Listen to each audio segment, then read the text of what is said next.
Assalamualaikum warahmatullahi wabarakatuh. Kami di sini dari kelompok 2 akan mempresentasikan hasil diskusi dari kelompok kami. Di sini anggota kelompoknya saya sendiri Ahmad Taufikur Rahman, kemudian ada Dea Arina Saputri, ada Julianto Diki Hermawan, dan juga Retno Pangesti. Kelompok 2 ini akan membahas tentang pengelolaan siswa, zakat, infak, sedekah, dan juga wakaf. Untuk yang pertama yaitu tentang pengelolaan siswa. Pengelolaan sendiri memiliki arti yaitu perencanaan, pendistribusian, pengorganisasian, serta pengawasan. Siswaf ini memiliki kandungan yaitu ibadah sekaligus perbuatan yang memiliki dua dimensi, yaitu hubungan vertikal dan juga horizontal. Hubungan vertikal di sini diartikan sebagai hubungan ibadah kepada Tuhan, kepada Allah sebagai pencipta dari umat manusia. Kemudian yang kedua yaitu hubungan kepada horizontal atau sesama manusia sebagai upaya dalam memberikan bantuan uluran tangan sebagai bentuk rasa kepedulian kita sebagai sesama manusia. Siswaf juga ini mempunyai peranan penting dalam perekonomian, yaitu membantu pemerintah dan juga masyarakat sekelilingnya dalam rangka pengentasan kemiskinan dengan cara pendistribusiannya secara baik untuk masyarakat yang kurang mampu sebagai langkah untuk memenuhi kebutuhan mereka sehari-hari. Pengelolaan siswaf ini untuk membantu masyarakat dalam memenuhi kebutuhan sehari-hari. Pengelolaan zakat dan juga wakaf diatur dalam Undang-Undang Nomor 23 Tahun 2011 dan juga Undang-Undang Nomor 41 Tahun 2004. Dijelaskan bahwasanya dalam undang-undang ini pengelolaan zakat dan juga wakaf itu untuk meningkatkan efektivitas dan juga efisiensi dalam rangka pelayanan serta pengelolaan zakat, dan juga untuk dimanfaatkan sesuai dengan kebutuhan untuk kesejahteraan umat. Kemudian yang kedua, pengelolaan zakat dan juga wakaf ini dikelola dengan sesuai dengan fungsinya serta sebagai cara untuk melakukan ibadah atau hubungan hablum minallah dan juga hablum minanas, hubungan antara manusia dan juga hubungan kepada Tuhan sebagai pencipta manusia.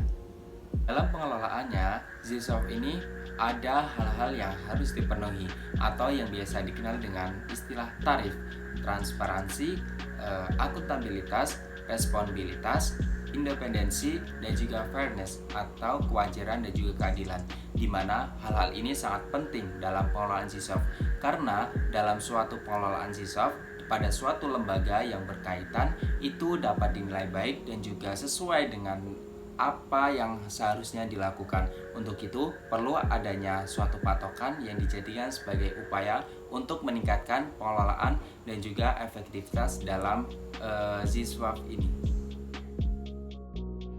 Yang kedua, ketentuan transaksi siswaf.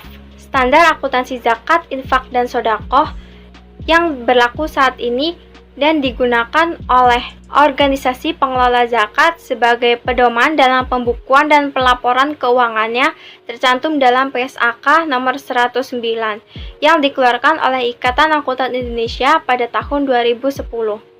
Akuntansi zakat yang ada dalam PSAK nomor 109 bertujuan untuk mengatur pengakuan, pengukuran, penyajian, dan pengungkapan transaksi zakat, infak, dan sedekah.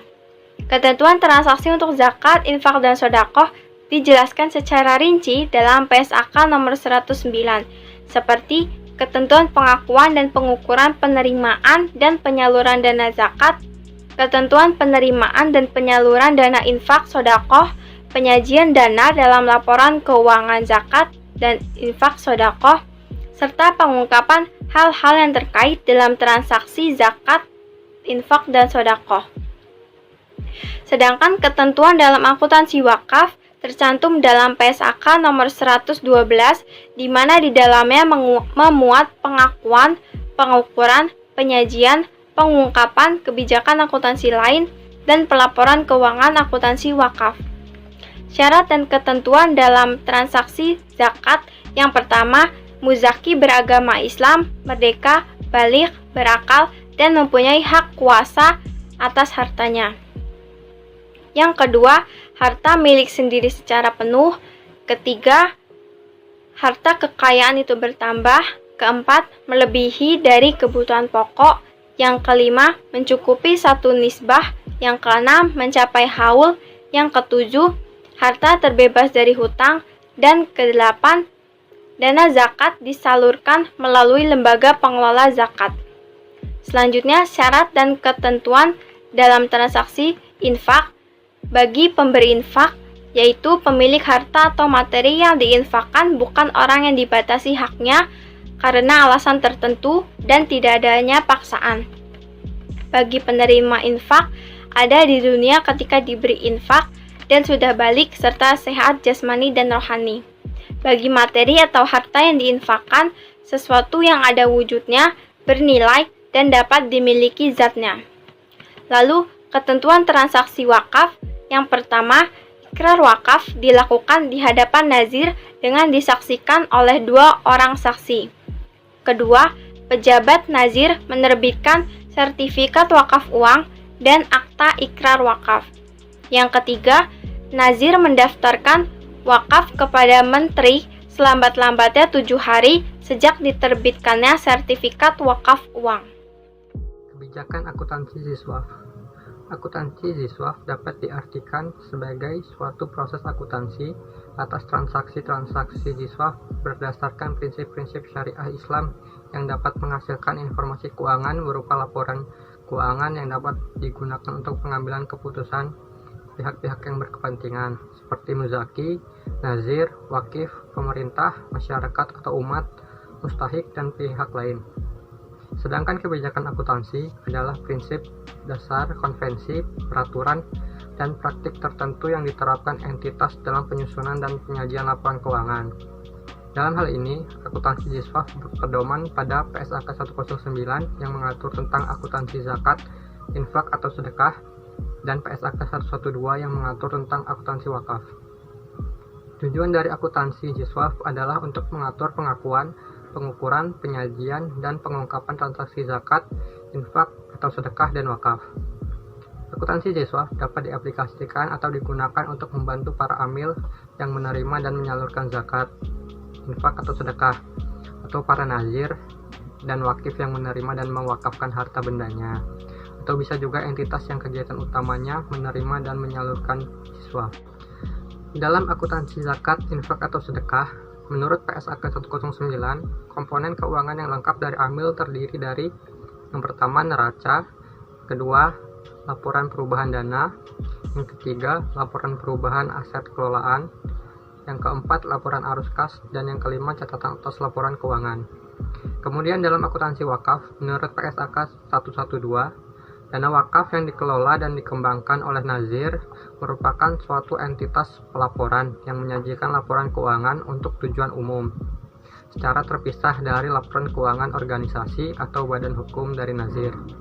Sebagai ilustrasi, Yayasan A merupakan nazir organisasi yang mengelola dan mengembangkan aset wakaf. Nazir A bukan merupakan suatu entitas hukum. Entitas hukum dari Nazir A adalah Yayasan A. Maka Nazir A akan menyajikan laporan keuangan meliputi yang pertama laporan posisi keuangan, yang kedua laporan rincian aset wakaf, yang ketiga laporan aktivitas, yang keempat laporan arus kas, dan yang kelima catatan atas laporan keuangan. Sedangkan Yayasan A akan menyajikan laporan keuangan meliputi yang pertama laporan posisi keuangan, yang kedua laporan aktivitas, yang ketiga laporan arus kas, dan yang keempat catatan atas laporan keuangan. Laporan keuangan Yayasan A ini tidak mencakup aset liabilitas, aset neto, penghasilan, dan beban Nazir A. Selanjutnya, pengelolaan harta benda ziswaf. Menurut Undang-Undang Republik Indonesia Nomor 23 Tahun 2011, Pasal 2, pengelolaan zakat berasaskan syariat Islam, amanah, kemanfaatan, keadilan, kepastian hukum, terintegrasi, dan akuntabilitas. Untuk pengelolaan dan pengembangan harta benda wakaf, yang pertama, prinsip syariah, kedua produktif, ketiga miliki penjamin syariah. Selanjutnya, pendistribusian ziswaf. Yang pertama, pendistribusian zis. Zakat, infak, dan sedekah yang dihimpun oleh Badan Amil Zakat Nasional disalurkan kepada orang-orang yang berhak menerima atau mustahik sesuai ketentuan syariat Islam sebagaimana dalam At-Taubah ayat 60. Penyaluran zakat diperuntukkan bagi 8 asnaf, penyaluran dana umat yang dikelola oleh Badan Amil Zakat Nasional disalurkan dalam bentuk pendistribusian dan pendayagunaan. A. Kebijakan distribusi. Zakat yang telah terkumpul selanjutnya didistribusikan kepada para mustahik. B. Mekanisme distribusi. Mekanisme distribusi zakat dilakukan melalui tahapan sebagai berikut. Pertama, pihak Badan Amil Zakat dan Lembaga Amil Zakat menerima pengajuan dari calon mustahik yang tersampaikan oleh Departemen Penyaluran. 2. Tim Badan Amil Zakat dan Lembaga Amil Zakat yang ditunjuk oleh pimpinan melakukan survei pada calon penerima zakat. 3. Tim seleksi Badan Amil Zakat dan Lembaga Amil Zakat yang ditunjuk selanjutnya menganalisis aspek kelayakan mustahik. 4. Petugas menyalurkan zakat kepada para mustahik yang dinyatakan layak untuk menerima zakat. C. Metode distribusi. Berdasarkan hasil survei dan wawancara, metode distribusi yang dilakukan oleh pengelola Badan Amil Zakat dan Lembaga Amil Zakat bervariasi, antara lain: zakat didistribusikan secara langsung kepada mustahik, zakat didistribusikan berdasarkan proposal yang diajukan dan disetujui oleh pimpinan Badan Amil Zakat dan Lembaga Amil Zakat, zakat disalurkan melalui tabungan pendidikan, zakat didistribusikan melalui pengurus TPQ, zakat disalurkan melalui program pendidikan, pelatihan, pemberdayaan, dan program sosial kemasyarakatan. Sebesar 75% dari zakat yang terkumpul disalurkan kepada keluarga sendiri yang tergolong ke dalam mustahik. Sedangkan sebesar 25% didistribusikan berdasarkan pengajuan. D. Pengawasan distribusi. Pengawasan distribusi dilakukan untuk memberikan keyakinan atau jaminan yang memadai bahwa zakat telah disalurkan kepada para mustahik yang layak menerima zakat. Zakat yang digunakan tepat guna dan menilai keefektifan pendistribusian zakat kepada mustahik. 2. Pendistribusian wakaf. Proses pendistribusian wakaf uang. Pertama, wakif mendatangi Badan Wakaf Indonesia selaku nazir, kemudian diarahkan ke lembaga LKSPWU atau Lembaga Keuangan Syariah Pengelola Wakaf Uang. Setelah melakukan setoran, akan diterbitkan sertifikat wakaf uang dari LKSPWU. Setelah itu, mengkonfirmasi ke Badan Wakaf Indonesia atau BWI untuk dilakukan pernyataan wakaf untuk diterbitkan akte ikrar wakaf. Setelah itu, dana wakaf diinvestasikan oleh nazir ke dalam bentuk deposito atau giro. Kesimpulan, pengelolaan Ziswaf adalah upaya untuk mengumpulkan dan mendistribusikan Ziswaf sesuai dengan ketentuan yang berlaku. Pengelolaan ini menjadi hal sangat penting dalam pelaksanaan karena akan menjadi tolak ukur baik atau buruk dari lembaga pengelolanya. Dalam pengelolaan Ziswaf ini perlu adanya transparansi, akuntabilitas, responsibilitas, independensi, dan fairness atau kewajaran dan keadilan. Ketentuan transaksi zakat, infak, dan sedekah atau ZIS dijelaskan dalam PSAK nomor 109. Sedangkan untuk ketentuan transaksi wakaf dijelaskan dalam PSAK nomor 112. Kebijakan akuntansi merupakan prinsip dasar konvensi, peraturan, dan praktik tertentu yang diterapkan entitas dalam penyusunan dan penyajian laporan keuangan. Dalam hal ini, akuntansi Ziswaf berpedoman pada PSAK 109 yang mengatur tentang akuntansi, zakat, infak, dan sedekah, dan PSAK 112 yang mengatur tentang akuntansi wakaf, pengelolaan harta benda, zakat, infak, dan sedekah yang dihimpun Badan Amil Zakat Nasional disalurkan kepada orang-orang yang berhak menerima atau mustahik. Penyaluran zakat diperuntukkan bagi 8 asnaf. Penyaluran dana zakat, infak, dan sedekah disalurkan dalam bentuk pendistribusian dan pendayagunaan. Pengelolaan dan pengembangan harta benda wakaf oleh nazir dilaksanakan sesuai dengan prinsip syariah dan peraturan perundang-undangan, dilakukan secara produktif, dan diperlukan penjamin, maka digunakan lembaga penjamin syariah. Sekian presentasi dari kelompok kami akhiri. Wassalamualaikum warahmatullahi wabarakatuh.